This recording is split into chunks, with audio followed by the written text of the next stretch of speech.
Днес е 24 май и малко тъжно искам да изпея един вариант на нова песен.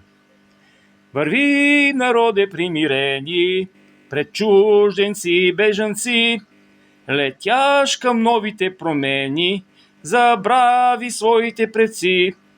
Вървиш към новата просвета, но не към жива свобода. Повярвал в новини и в нета, си роб у своята страна.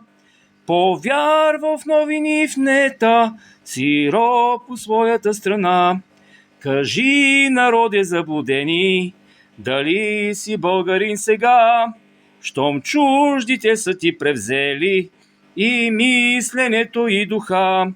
Замисляш ли се, че предаваш народна памет и връстник? Герои чужди, щом прославяш сред чужда не на свой език. Герои чужди, щом прославяш сред чужда не на свой език.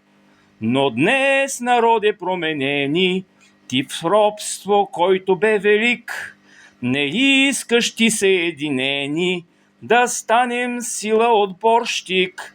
Зато и родината днес страда, че само веем знамена, но всеки води акамада, безроден и даже без борба. Но всеки води акамада, безроден, даже без борба. За съжаление, днес е така. Помислете за това, дами и господа българи.